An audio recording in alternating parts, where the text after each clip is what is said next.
हिंदुस्तान के भावी जिलाधिकारियों को सुप्रभात। हेलो फ्रेंड्स, मैं आपका दोस्त गणेश चंद्र पाल स्वागत करता हूं आपके अपने learning platform M for mathematics के यूपीएससी सीसेट सेक्शन में।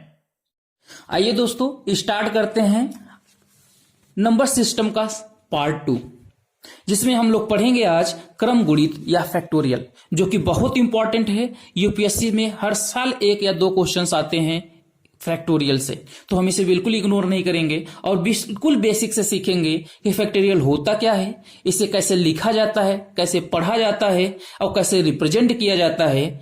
ये सब सारी चीजें हम लोग सीखेंगे। इंटीजर्स की बात करें तो ऐसे पॉजिटिव इंटीजर्स जिनको हम क्या करें, एक क्रम में मल्टीप्लाई करें। क्या करें? एक क्रम में मल्टीप्लाई करें, तो उसी को हम क्या बोलते हैं? क्रम गुणित। क्या बोलते हैं उसको? क्रम गुणित। जैसे थोड़ा सा एग्जांपल लें तो ज्यादा क्लियर होगा। अगर हम मान लें हमारे पास कुछ नंबर हैं, देखिए हमने क्या किया, स्टार्ट किया 1 से, बिल्कुल 1 से, तो 1 into 2 3 क्रम से ऐसे ही गुणा करते चले जाते हैं और मान लीजिए हम जाके 5 पर रुक गए। अब इसी चीज को थोड़ा सा ध्यान से देखिएगा, हम कहां से स्टार्ट किए? 1 2 3 4 5, ये एक सीक्वेंस था। अगर मैं इसी को उल्टा लिख दूं ऐसे, 5 into 2 4 into 3 into 2 into 1, कोई डाउट? इसी को कहा जाता है फैक्टोरियल। तो अगर बात करें तो जो क्रम गुणित या फैक्टोरियल होता है उसे 2 तरीके से रिप्रेजेंट किया जाता है, एक ऐसे या ऐसे करिए। जैसे अगर हमें लिखना है, मान लीजिए 5 फैक्टोरियल, तो 5 फैक्टोरियल ऐसे लिख सकते हैं, या हम लिख सकते हैं 5 फैक्टोरियल, तो इसको ऐसे भी लिख सकते हैं। थोड़ा सा याद रखिएगा, इसे ऐसे ना कर दीजिएगा। ऐसे क्या होता है, ये कोड का साइन होता है, कोड का, ये स्ट्रेट होना चाहिए और ऐसे लिखिए। तो ये क्या पढ़ेंगे, इसे फैक्टोरियल 5 या 5 फैक्टोरियल। तो इसे रिप्रेजेंट करना हम लोग सीख गए। इसे पढ़ते कैसे हैं? तो पढ़ते हैं जैसे n फैक्टोरियल, या कैसे पढ़ेंगे? n factorial. इसको अगर ऐसे लिखा गया है तो हम इसे पढ़ेंगे n फैक्टोरियल। और n होता क्या है? n होता है हमारा इंटीजर। क्या होता है? इंटीजर। अब बेसिकली अगर हम बात करें कि अगर मान लीजिए हमें कोई n फैक्टोरियल दिया गया है, अगर कोई n फैक्टोरियल दिया गया है, कहा जाए कि n फैक्टोरियल लिखा गया है, तो इसका एक्सप्लेनेशन या एक्सपेंड कैसे करते हैं, इसका फार्मूला क्या होता है? तो हम बिल्कुल मान लीजिए कि n से स्टार्ट किए, मान लीजिए कि हम क्या किए, n से स्टार्ट किए, तो क्या लिखेंगे? अब धीरे धीरे करते हुए हम बिल्कुल किधर जाएंगे? 1 की तरफ शिफ्ट होते चले जाएंगे। तो जैसे n फैक्टोरियल है, तो n को हम कैसे, n फैक्टोरियल कैसे लिखेंगे? n का गुणा फिर n-1, फिर उसका गुणा n-2, उसका गुणा n-3, उसका गुणा n-4, डॉट डॉट डॉट, ऐसे करते करते करते हम चले जाएंगे जब तक क्या न आ जाए, 1 न आ जाए, या ऐसे बोल दें कि 0 न आ जाए। क्या न आ जाए? 0 फैक्टोरियल न आ जाए। जैसे मान लीजिए हमें क्या कहा गया, 5 फैक्टोरियल को आप क्या करिए, एक्सपेंड करिए, 5 फैक्टोरियल की वैल्यू बताइए। तो हमने क्या किया, जैसे यहां पे देखिए, यहां पे था कि n फैक्टोरियल था, तो पहले n लिखा, फिर n से 1 कम, फिर n से 2 कम, फिर n से 3 कम, ऐसे करते करते, तो वैसे ही, और कब तक हमने ऐसा किया? जब तक 1 नहीं आ गया। तो वैसे ही आप भी क्या करेंगे, अगर फैक्टोरियल दिया रहेगा तो उसे क्या लिखेंगे? 5 फैक्टोरियल लिखा है तो 5 से 1 कम 4, 4 से 1 कम 3, 3 से 1 कम 2, 2 से 1 कम 1, और अगर यहां पे आप आ गए 0, तो 0 फैक्टोरियल की वैल्यू का मान होता है 1। तो 0 फैक्टोरियल 0 की वैल्यू कितना होता है? 1। तो इसलिए यहां पर लास्ट में आप अक्सर देखेंगे, जैसे अगर मान लीजिए कोई नंबर है, मान लीजिए 6 फैक्टोरियल, इसको एक्सपेंड करते वक्त लोग इतना ही लिखते हैं, या इतना ही लिखा ही जाता है, क्योंकि ये 1 यहां पर आ जाता है। ये देखिए 3 into 2 into 1, तो यहां तक होता है। ये जरूरी नहीं है कि हर बार आप 1 तक ही जाएं। अगर आपको क्वेश्चन में या किसी भी तरीके से जितने नंबर की रिक्वायरमेंट हो, मान लीजिए हमें फैक्टोरियल 4 तक ही रिक्वायरमेंट है, तो ऐसे दिया गया है, तो हम लिखेंगे 6 into 5 into 4 फैक्टोरियल। तो ये हमारा इस तरीके से हम क्या करते हैं, फैक्टोरियल को एक्सपेंड करते हैं। तो अब ये अपनी जरूरत के हिसाब से इसका एक्सपेंडेशन, मतलब इसका विस्तार अपनी जरूरत के हिसाब से ही करते हैं। मान लीजिए हमें कोई क्वेश्चन दिया गया है, कहा गया 7 फैक्टोरियल अपॉन 5 फैक्टोरियल की वैल्यू बताइए, तो हम क्या करेंगे? देखिए इसे तो हम बढ़ा नहीं सकेंगे, और बढ़ाएंगे तो किस तरीके से वो भी मैं सिखा देता हूं आपको। जैसे मान लीजिए अभी तो हमने यहाँ क्या किया, फैक्टोरियल को कम करना सीखा। अब फैक्टोरियल को बढ़ाएंगे कैसे, कैसे आगे लेके जाना है, इसके विषय में देखेंगे। तो जैसे मान लीजिए हमारे पास 5 फैक्टोरियल है और हम चाहते हैं कि 7 फैक्टोरियल हो जाए। इसके लिए हमें क्या चाहिए, इसके लिए हमें चाहिए 6 का मल्टीप्लीकेशन और 7 का मल्टीप्लीकेशन, और अगर मल्टीप्लाई किए तो उतना डिवाइड कर देंगे। ये देखिए, तो अब देखिए अब इसे हम क्या लिख सकते हैं, इसे देखिए 7 6 भी है 7 भी है, तो चले जाएंगे 7 फैक्टोरियल अपॉन 42। ऐसे ही कम करने के लिए अब इस क्वेश्चन को अगर मैं सॉल्व करूं, इस एग्जांपल को थोड़ा सा देखूं, तो मैं क्या लिखूंगा, 7 फैक्टोरियल को 7 इंटू 6 इंटू 5 फैक्टोरियल। अब इसके आगे हम नहीं जाएंगे, क्यों, क्योंकि हमें 5 फैक्टोरियल मिल गया और 5 फैक्टोरियल क्या हो जाएगा, कैंसिल आउट हो जाएगा। तो हमारा आंसर कितना आ जाएगा, 42।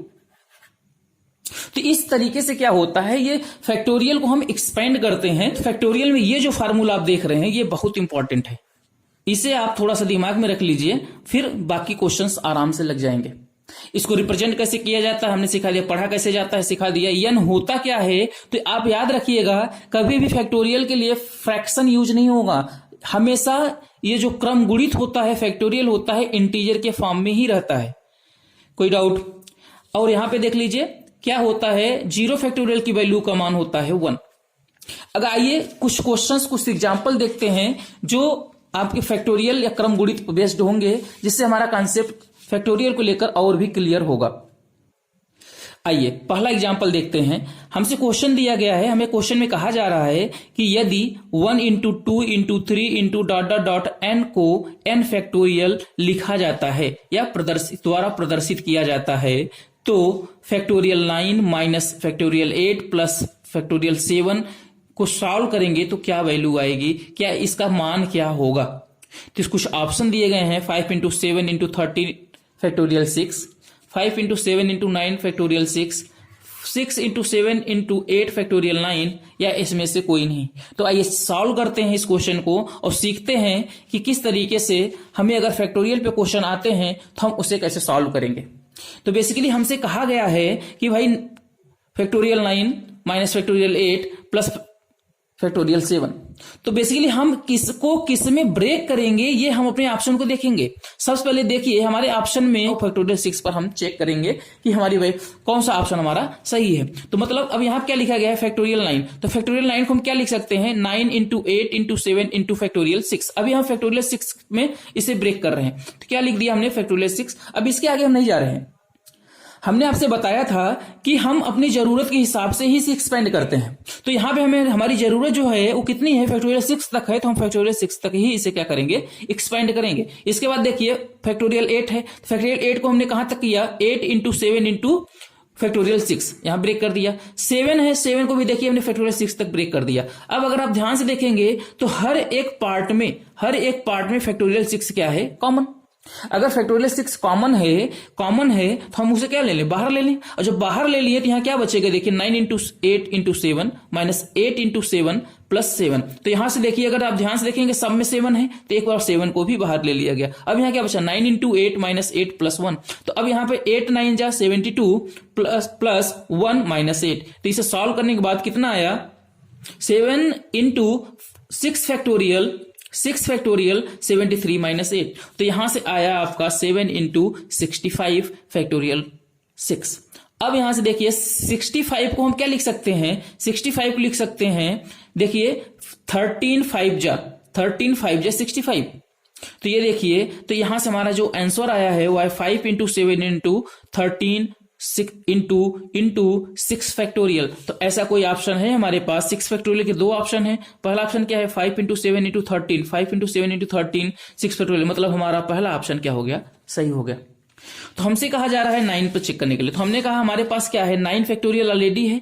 अब यहां पर दिक्कत ये आ गई, देखिए 9 फैक्टोरियल और 9 फैक्टोरियल रहना भी चाहिए, तो माइनस। अब 8 फैक्टोरियल और 9 फैक्टोरियल बनाने के लिए हमें 9 से क्या करना पड़ेगा, मल्टीप्लाई, और जो मल्टीप्लाई करेंगे तो डिवाइड भी करना पड़ेगा। ऐसे ही 7 फैक्टोरियल को अगर 9 फैक्टोरियल बनाना है तो हमें 9 इंटू 8 चाहिए, और 9 इंटू 8 चाहने के लिए मल्टीप्लाई के लिए डिवाइड भी करना पड़ेगा। तो यहां से देखिए क्या हो गया, ये माइनस। अब इसे क्या लिख सकते हैं, 9 फैक्टोरियल बाई 9, और इसे क्या लिख सकते हैं, plus 9 factorial by 9 8 72। 9 factorial common है, कॉमन ले लीजिए, तो क्या बचा 1 माइनस 1/9 प्लस 1/72।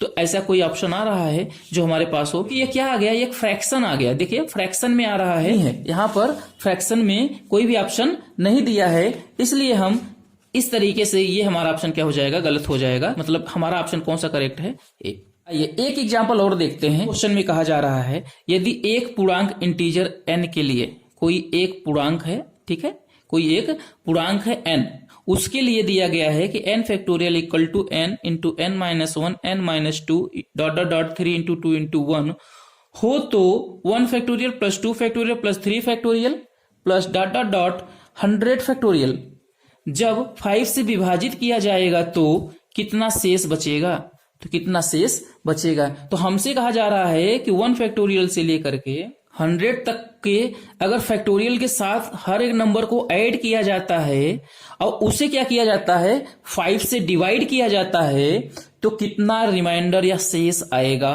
ऑप्शन दिया गया 0, 2, 1 और 3। तो आप हमें बताइए, हमने कहा कि भाई 1 से हमने स्टार्ट किया, 1 फैक्टोरियल 2 फैक्टोरियल 3 फैक्टोरियल 4 5। अब 5 फैक्टोरियल जैसे देखिए 4 फैक्टोरियल तक क्या 1 फैक्टोरियल में क्या है, सिर्फ 1 है। 2 फैक्टोरियल में क्या है 1 इंटू 2 है, देखिए 2 इंटू 1 है। और 3 फैक्टोरियल में क्या है 3 इंटू 2 इंटू 1 है। 4 में क्या है 4 इंटू 3 इंटू 2 इंटू 1। और 5 फैक्टोरियल में क्या है 5 फैक्टोरियल में क्या है 5 इंटू 4 इंटू 3 इंटू 2 इंटू 1। तो अगर आप ध्यान से देखेंगे तो भाई एक फैक्टोरियल जब है तो वहां पर भी 5 डिवाइड नहीं हो पाएगा। जब 2 फैक्टोरियल है यहां पर भी 5 का कोई भी गुणनखंड नहीं है। 3 करेंगे 3 इंटू 2, यहां भी 5 का गुणनखंड नहीं है। 4 फैक्टोरियल में भी कोई 5 का गुणनखंड नहीं है। लेकिन जैसे ही हम 5 फैक्टोरियल लिखते हैं या 5 फैक्टोरियल से आगे की वैल्यू को लिखते हैं तो वहां से हमें पता चलता है कि हर एक नंबर में क्या है 5 का फैक्टर है, 5 का गुणनफल या गुणनखंड है। जैसे फैक्टोरियल 6 फैक्टोरियल के विषय में अगर बात करें तो हम इसे क्या लिखेंगे 6 into 5 into 4 into 3 into 2 into 1। तो यहां पर भी देखिए 5 आ रहा है। ऐसे अगर हम 7 फैक्टोरियल लिखेंगे यहां पर भी 5 आएगा, 7 इंटू 6 इंटू 5। तो इसका मतलब ये निकला कि फैक्टोरियल 4 के बाद या फैक्टोरियल 5 से 100 तक सबके पास 5 का फैक्टर है, 5 का फैक्टर है। इसलिए वहां पर 5 से डिवाइड करने के बाद कुछ भी रिमाइंडर नहीं बचेगा।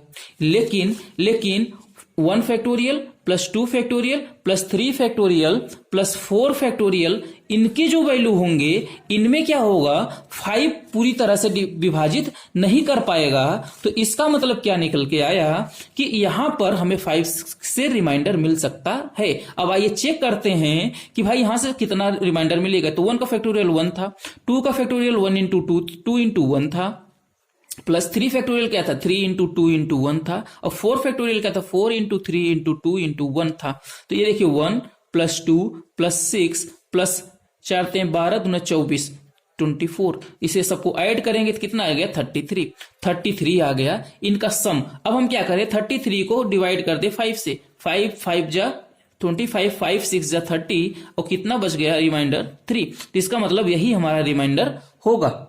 तो हमारे ऑप्शन में क्या दिया गया है, हमारे ऑप्शन में दिया गया है डी ऑप्शन। तो इसका मतलब हमारा ऑप्शन नंबर डी सही है। हमें अगर कभी भी डिविजिबल का या प्लस का या माइनस का, हमने दोनों एग्जांपल देख लिए, देखिए हमने प्लस माइनस का भी देख लिया और यहां से डिविजिबल का भी देख लिया। अगर फैक्टोरियल में नंबर है तो हम अपनी सुविधा के अनुसार ही फैक्टोरियल को ब्रेक करेंगे या फैक्टोरियल बनाएंगे। इतना चीज याद रखेंगे फैक्टोरियल में। तो ये थे 2 एग्जाम्पल जो कि फैक्टोरियल से रिलेटेड थे। तो आज की क्लास में बस इतना ही। जय हिंद।